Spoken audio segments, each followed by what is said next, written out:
रुद्रांश एक योद्धा एपिसोड 26 असाधारण औषधि गोली।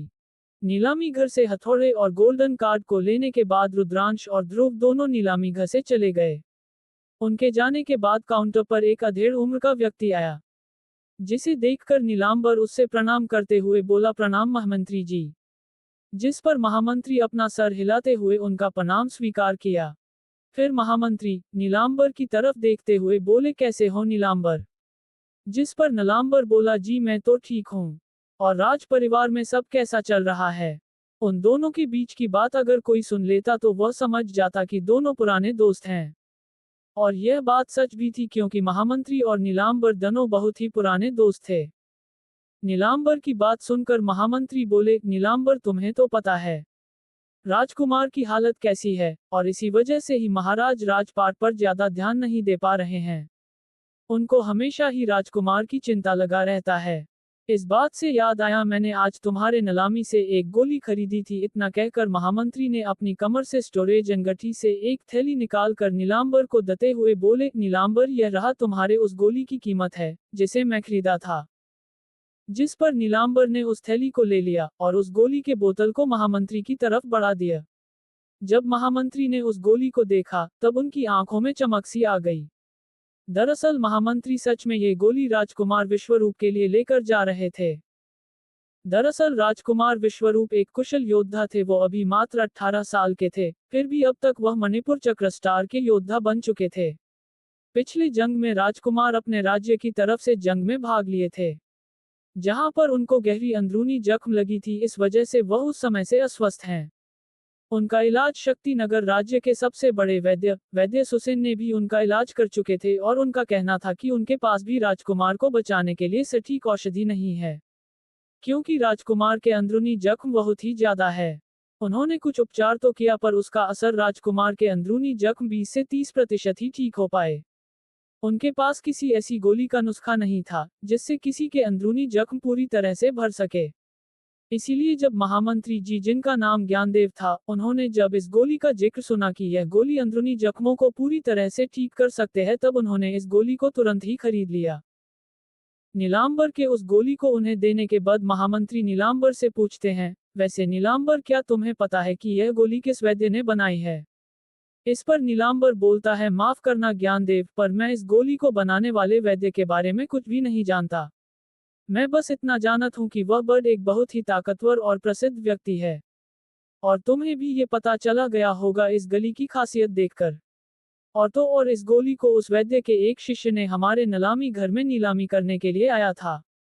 मैंने उससे भी उसके आचार्य के बारे में पूछा था, पर उसने ही मुझे ये बताया था, पर उसने उनका नाम नहीं बताया। जिस पर महामंत्री ज्ञानदेव अपना सर हिला देते हैं और फिर कुछ भी नहीं कहते। इसके बाद वह उस गोली को लेकर वहां से चले जाते हैं। इधर दूसरी तरफ रुद्रांश और ध्रुव बड़े ही खुशी के साथ अपने अभ्यास स्थल पर जाते हैं और वहां पर फिर से अपना अभ्यास शुरू कर देते हैं। वैसे तो रुद्रांश किसी भी जानवर को मारने के बाद उसके शरीर को निकलकर अपना युद्ध स्तर बढ़ा सकता है, पर समस्या यह है कि पहले स्तर के जानवर रुद्रांश के शरीर के युद्ध स्तर पर ज्यादा प्रभाव नहीं डाल सकते, और शक्तिनगर राज्य के जंगलों के बाहरी भाग में बहुत ही कम दूसरे स्तर के जानवर रहते थे। उन्हें ढूंढना भी बहुत ही कठिन कम था, और यहाँ पर कोई उच्च श्रेणी का युद्ध हथियार भी नहीं है जिसकी ऊर्जा से वह अपना शक्ति स्तर बढ़ा सके। इसलिए रुद्रांश मजबूरी के साथ दिव्य पत्थर की मदद से अपना युद्ध स्तर बढ़ने की कोशिश करने लगा। जहां अपना युद्ध स्तर बढ़ाने की कोशिश कर रहा था, वहीं दूसरी तरफ शक्तिनगर राज्य के राजमहल में एक 18 साल का युवक अपने कमरे में एक मखमली बिस्तर पर लेटा हुआ था। उसकी आंखें बंद थी। उसके चारों तरफ अनेक औषधीय गंध फैला हुआ था। उस कमरे में 2 दासियां उसकी सेवा में लगी हुई थी। इस समय राजमहल के बाहर एक घोड़ा गाड़ी आकर रुकी। जब द्वारपालों ने उस घोड़ा गाड़ी को देख तब उन्होंने उस घोड़ा गाड़ी को अंदर जाने से रोकने की हिम्मत नहीं किया। वही वह घोड़ा गाड़ी सीधे महल के अंदर चला गया। अंदर जाने के बाद घोड़ा गाड़ी से एक अधेड़ उम्र का व्यक्ति नीचे उतरा, जिसे देखकर महल के द्वारपाल उनके आगे झुककर उनका सम्मान किया। यह कोई और नहीं बल्कि महामंत्री थे। महामंत्री राजमहल में प्रवेश कर गए। इसके बाद सीधे एक सेवक से महाराज के बारे में पूछा, सेवक महाराज कहाँ है? इसे सुनकर सेवक महामंत्री से सर झुकाकर सम्मान के साथ बोला, महाराज अभी बगीचा में हैं। जिस पर महामंत्री बगीचा की तरफ चले गए। वहां पर उन्होंने देखा एक सेवक बगीचा के बाहर है, जिसको देखकर उन्होंने उस सेवक के पास चले गए। महामंत्री को देखकर सेवक ने उन्हें प्रणाम किया। महामंत्री ने उसका प्रणाम स्वीकार किया। फिर उस सेवक से बोले, जाओ और महाराज से बोलो कि महामंत्री उनसे मिलना चाहते हैं। जिस पर सेवक ने अपना सर हिलाया और बोला, जी महामंत्री। इसके बाद सेवक वहां से चला गया। महामंत्री बाहर ही रुके रहे। कुछ समय बाद वह सेवक फिर से महामंत्री के पास आ गया और फिर महामंत्री से सर झुकाकर बोला, महामंत्री जी, महाराज आपका इंतजार कर रहे हैं, कृपया मेरे साथ चले।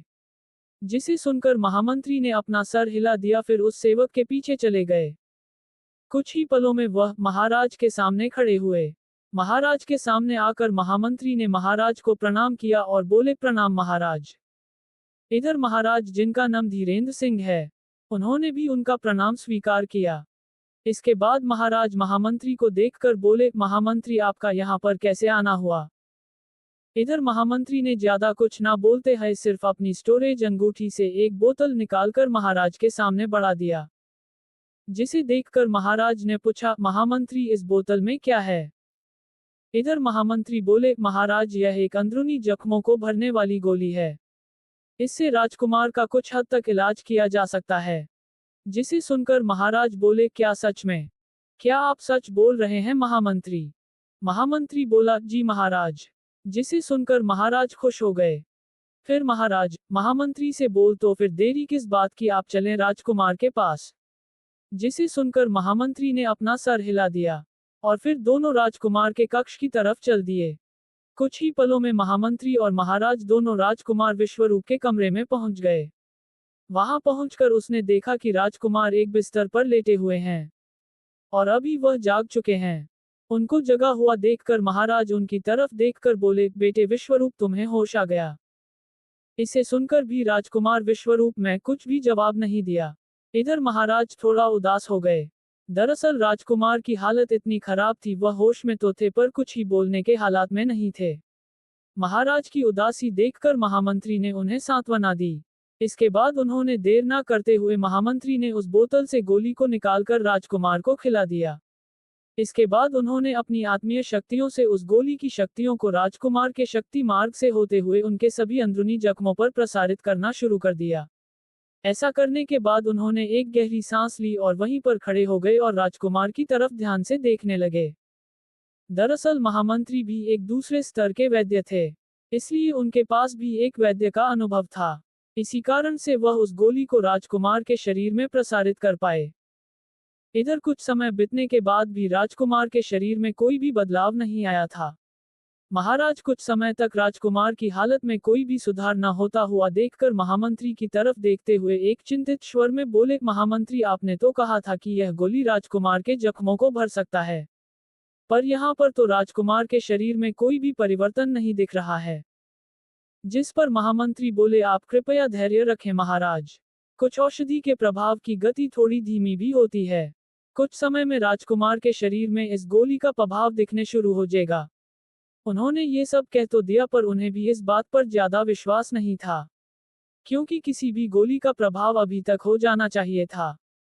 और वैसे भी उनको इस गोली से ज्यादा उम्मीद नहीं थी। उन्होंने बस नीलामी घर पर विश्वास करके वह गोली खरीद ली थी। वो कहते हैं, ना डूबते को तिनके का सहारा। यहाँ पर मंत्री जी का भी वही हाल था।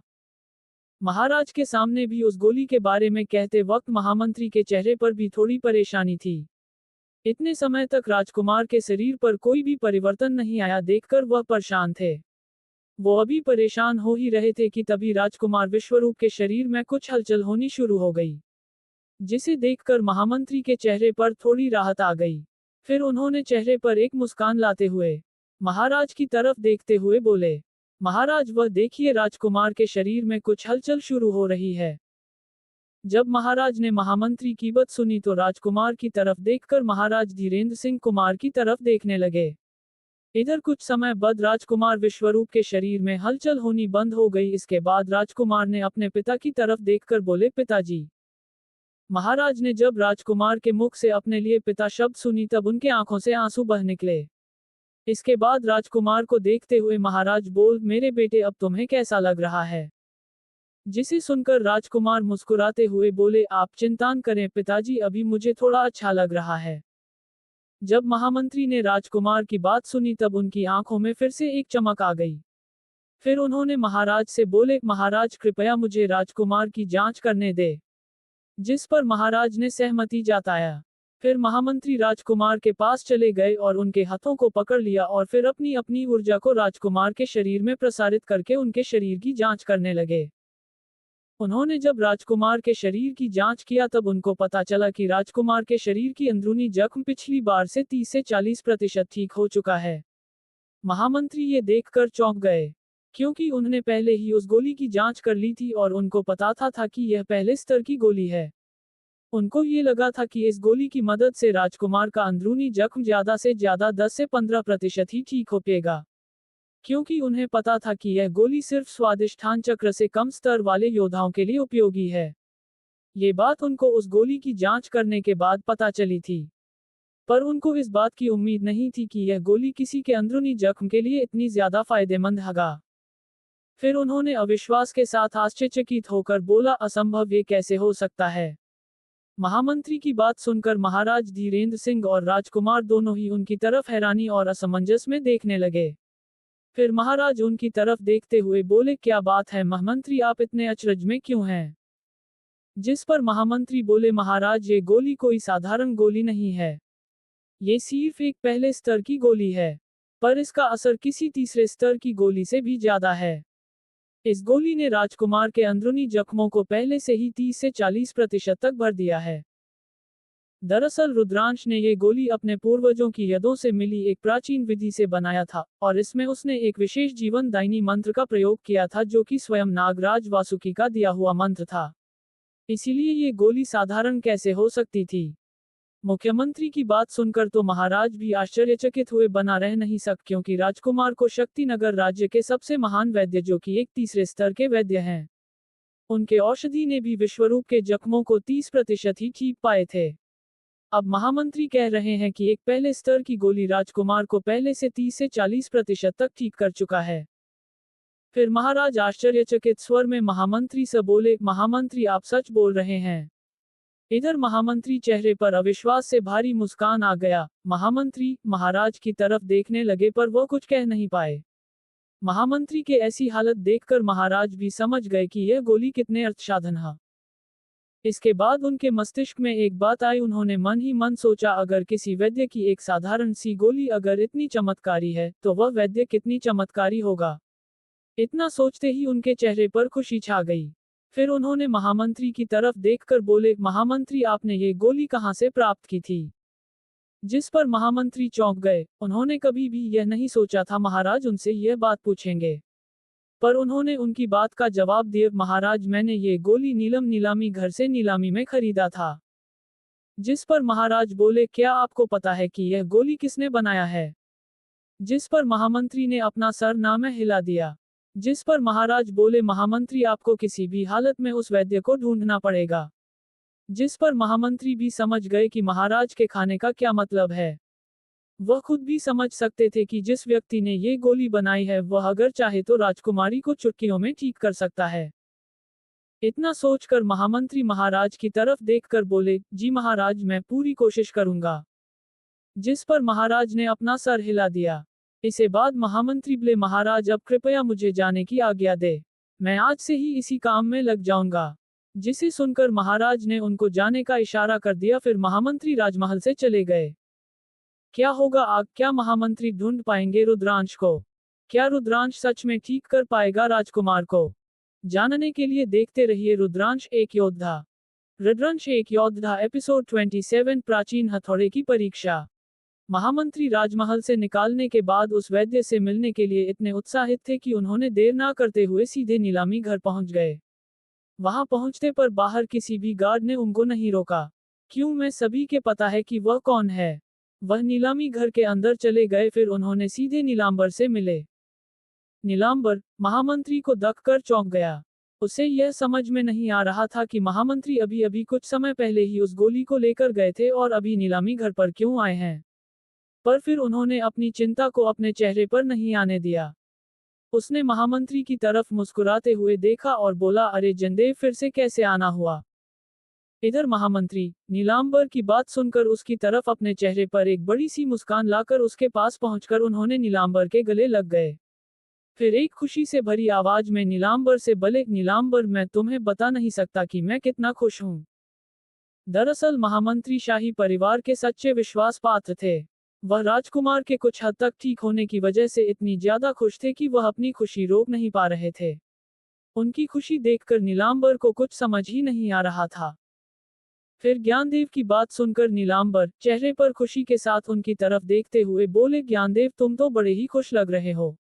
जरा हमें भी बताओ, हम भी थोड़ा बहुत खुश हो जाते हैं। नीलांबर की बात सुनकर ज्ञानदेव मुस्कुराते हुए बोले, नीलांबर, मैंने आज जो गोली लिया था वह कोई साधारण गोली नहीं था। मैंने किसी भी पहले स्तर की गोली का इतना अच्छा प्रभाव किसी के शरीर पर होता हुआ नहीं देखा है।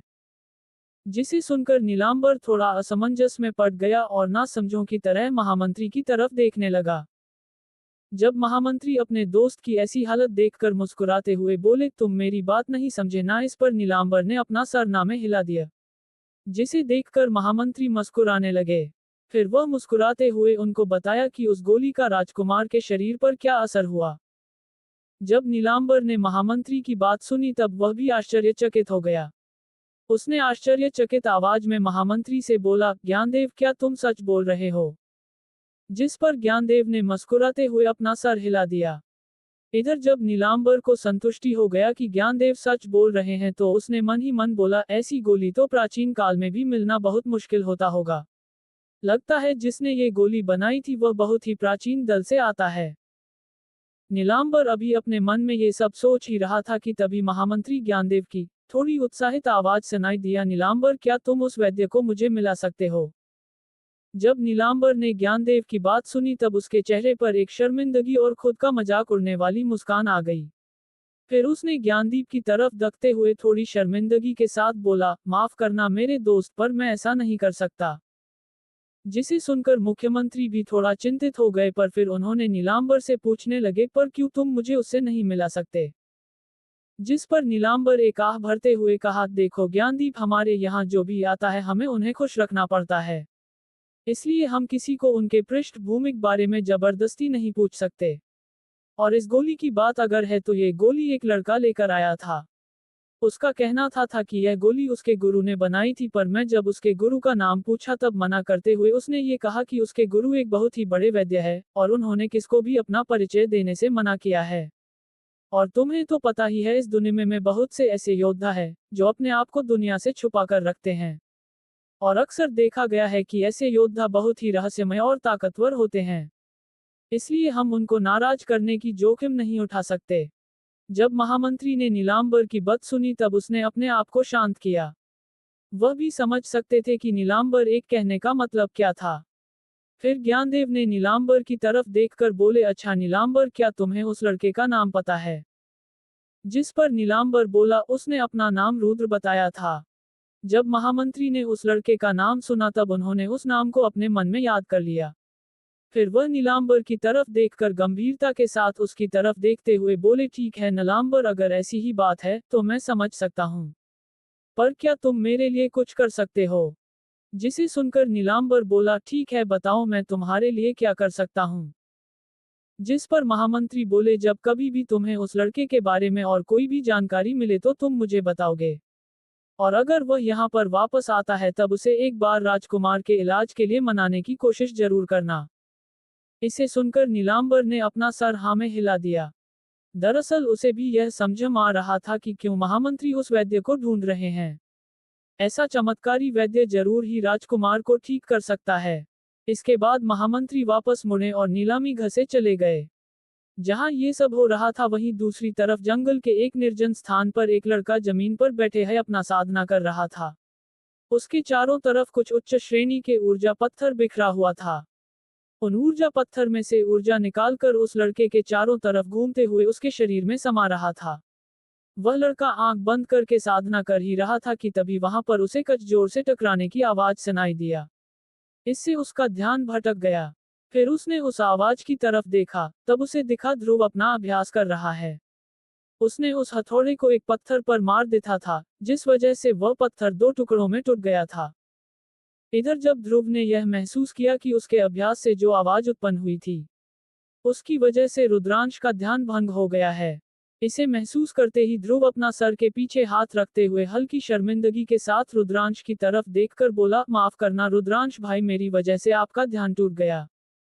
इसे सुनकर रुद्रांश मुस्कुराते हुए ध्रुव की तरफ देखने लगा। उसने देखा ध्रुव के हाथों में एक हथौड़ा था। उस हथौड़े को देखकर रुद्रांश को कुछ याद आया, फिर उसके चेहरे पर जिज्ञासा नजर आने लगी। उसने ध्रुव की तरफ देखते हुए बोला, ध्रुव क्या तुम मुझे वह हथौड़ा दिखा सकते हो? दरअसल रुद्रांश ने उसे नीलामी से खरीदा हुआ हथौड़ा को ध्रुव के लिए ही खरीदा था।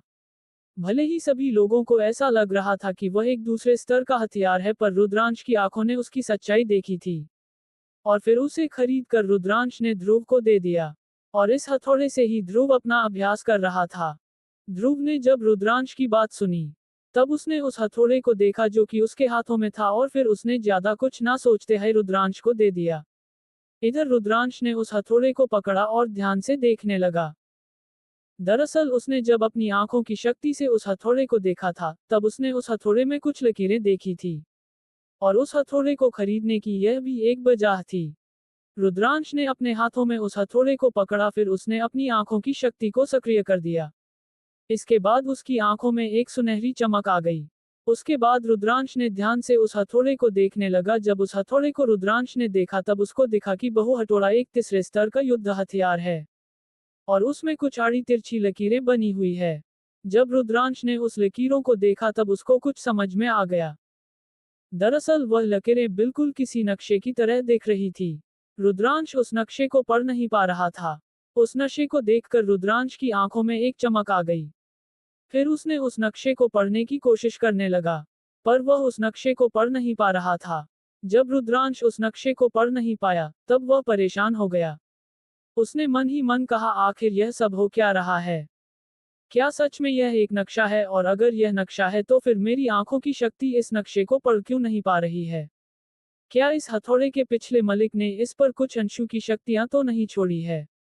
पर फिर भी मेरी आंखें नक्शे को देखने में सक्षम होनी चाहिए। इतना सोचकर रुद्रांश फिर से उस हथौड़े को देखने लगा। फिर उसको उस हथौड़े में एक ऐसी चीज देखी, जिसे देखकर वह समझ गया कि क्यों उसकी आंखें उस नक्शे को देख नहीं पा रही है। उसने मन ही मन कहा, तो ये बात है। इस हथौड़े में एक विरासत चिन्ह है। विरासत चिन्ह यह एक ऐसा चिन्ह होता है जो कि एक योद्धा अपनी विरासत को सुरक्षित रखने के लिए उसके ऊपर एक सील के रूप में बनता है। जब उस विरासत पर उचित योद्धा अपना खून टपकाता है, तब वह वास्तु जिस पर वह चिन्ह हो, उसके ऊपर से अपने आप ही वह चिन्ह हट जाता है। जब तक वह चिन्ह उस हथियार पर होगा, तब तक कोई भी योद्धा उस हथियार का पूरा इस्तेमाल नहीं कर पाएगा। रुद्रांश ने जब उस चिन्ह को देखा, तब वह समझ गया कि उस हथौड़े का मालिक ही उस नक्शे को पढ़ सकता है। इतना समझ में आते ही रुद्रांश के चेहरे पर एक मुस्कान आ गई। फिर रुद्रांश ने अपनी आंखों की शक्ति को निष्क्रिय कर दिया और फिर ध्रुव की तरफ देखने लगा। ध्रुव की तरफ देखते हुए रुद्रांश बोला, ध्रुव इधर आओ। जिस पर ध्रुव रुद्रांश के पास चला गया। फिर रुद्रांश ने ध्रुव को बोला, ध्रुव अपनी कुछ खून की बूंदें इस हथौड़े पर गिरा दो। जिसे सुनकर ध्रुव असमंजस में पड़ गया। वह कुछ समझ नहीं पा रहा था कि रुद्रांश करना क्या चाहता है और वह उसका खून इस हथौड़े पर गिरने को क्यों कह रहा है। पर उसने कुछ ज्यादा नहीं सोचता और अपनी कमर पर लटके खंजर से अपनी उंगली में थोड़ा जख्म करके उसमें से कुछ रक्त की बूंदें उस हथौड़े पर गिरा दिया। रुद्रांश अगर चाहता तो वह इस हथौड़े को अपना बना सकता था, पर रुद्रांश पहले से ही हथौड़े को ध्रुव के लिए खरीदा था। इसीलिए उसने ध्रुव को अपनी रक्त की बूंदें उस हथौड़े पर गिरने के लिए बोला। जब वह वक्त की बूंदें उस हथौड़े पर गिरी, तब उस हथौड़े में कंपन होने शुरू हो गया। इसके बाद उस हथौड़े में से एक सुनहरी रोशनी निकालकर ध्रुव के माथे के अंदर चली गई। ध्रुव के माथे के अंदर जाने के बाद ध्रुव का शरीर निश्चल अवस्था में वहां पर खड़ा रहा, जबकि उसकी चेतना एक दूसरी जगह पर पहुंच गई। जब ध्रुव की चेतना उस जगह पर पहुंची, तब वह कुछ समझ नहीं पाया। इधर जब रुद्रांश ने देखा कि ध्रुव के माथे में सुनहरी रोशनी समी गई है, तब उसको सब कुछ समझ में आ गया। फिर उसने अपने आत्म चेतना के जरिए ध्रुव से बातें करने की कोशिश करने लगा। जब ध्रुव उस जगह पर पहुंचा, तब उसने देखा कि उसके सामने एक अधेड़ उम्र का आदमी खड़ा हुआ था। उसके हाथों में वही हथौड़ा था जो कि ध्रुव के पास था, पर उस हथौड़े का रंग सुनहरा था। जब ध्रुव ने उस देखा हथौड़े को देखा तब उसको कुछ समझ नहीं आया। उसने मन ही मन बोला, ये तो मेरे हथौड़े के जैसा लग रहा है। अभी कुछ समझने की कोशिश कर ही रहा था कि तभी उसके दिमाग में एक आवाज सुनाई दिया। ध्रुव, क्या तुम मुझे सुन सकते हो? ये सुनकर ध्रुव अवाक रह गया। फिर ध्रुव ने इधर उधर देखा और बोला, कौन है? मेरे सामने आओ। जिस पर फिर से आवाज आई, ध्रुव, मैं रुद्रांश हूँ। जिसे सुनकर ध्रुव और भी ज्यादा आश्चर्य से भर गया। तभी फिर से वही आवाज आई, ध्रुव, तुम ज्यादा मत सोचो, इस जगह से जब तुम बाहर आओगे तब मैं तुम्हें सब कुछ बता दूंगा। अब मैं जो भी बोलता हूँ वही करो। इधर ध्रुव को कुछ समझ में नहीं आ रहा था, पर फिर भी ध्रुव रुद्रांश की बातें मानने के लिए तैयार हो गया। इधर रुद्रांश अपनी आत्मा के जरिए ध्रुव से बोला, ध्रुव, तुम्हें उस हथौड़े ने अपनी दुनिया पर ले गया है। ये तुम्हारे लिए एक परीक्षा है, जिससे ये हथौड़ा अपने मालिक को चुनेगा, इसलिए तुम्हें इस हथौड़े को काबू करने के लिए इस हथौड़े की परीक्षा को पार करना पड़ेगा। मुझे नहीं पता किसी हथौड़े की परीक्षा कैसा है, इसलिए तुम्हें सोच समझकर अपनी कदम बढ़ाना पड़ेगा। जब ध्रुव ने रुद्रांश की बात सुनी तो उसे अब सब कुछ समझ आ गया, पर वह अभी भी यह समझ नहीं पा रहा था कि उसका परीक्षा क्या है। वह भी यह सब सोच ही रहा था, तभी वह 1.5 उम्र का आदमी जो कि उस हथौड़े को पकड़ा हुआ था, उसकी तरफ दौड़कर आने लगा और फिर ध्रुव पर हमला कर दिया। जब ध्रुव ने उसे इंसान को अपनी तरफ आते हुए और अपने ऊपर हमला करते हुए देखा तब वह हड़बड़ा गया और फिर पीछे हट गया। और फिर उसे इंसान की तरफ हैरानी से देखने लगा। उसे कुछ समझ नहीं आ रहा था कि वह आदमी उस पर हमला क्यों कर रहा है। पर फिर उसको कुछ समझ में आया, उसने मन ही मन बोला, तो ये बात है। ये शायद इस हथौड़े की परीक्षा है। शायद मुझे उस हथौड़े पकड़े हुए आदमी से लड़ना पड़ेगा और उसको हारने के बाद ही मुझे इस हथौड़े का मालिक माना जाएगा। इतना समझ में आते ही ध्रुव के चेहरे पर एक मुस्कान आ गई। इसके बाद ध्रुव तैयार हो गया उस इंसान से लड़ने के लिए। इसके बाद उसने अपने हाथों में शक्तियां भरते हुए उस इंसान की तरफ हमला करने लगा। वह इंसान भी बहुत ही फुर्तीला था। वह ध्रुव के हमले से बच गया। इसी तरह से आधे घंटे तक ध्रुव और उस इंसान के बीच लड़ाई होती रही। इसके बाद ध्रुव ने अपने हाथों में शक्तियां भरते हुए अपने तीसरे स्कीटर युद्ध तकनीक का इस्तेमाल करते हुए उस हथौड़े वाले इंसान के सर पर हमला कर दिया। इसके बाद उस इंसान का सर फट गया, फिर उस इंसान का शरीर धीरे धीरे सुनहरी रोशनी में बदल गया। इसके तुरंत बाद ध्रुव अपने चेतना में वापस लौट आया। फिर उसने इधर उधर देखा, तब उसकी नजर उस हथौड़े पर पड़ी जो कि धीरे धीरे जंग लगे हथौड़े से बदलकर सुनहरे रंग का थोड़ा बनता जा रहा था, और अंत में वह हथौड़ा एक सुनहरे हथौड़े में बदल गया। तो क्या होगा आगे? क्या ध्रुव बन गया उस हथौड़े का मालिक? क्या है उस सुनहरे हथौड़े का राज, और क्या अब रुद्रांश पढ़ पाएगा उस नक्शे को? जानने के लिए पढ़ते रहिए रुद्रांश एक योद्धा।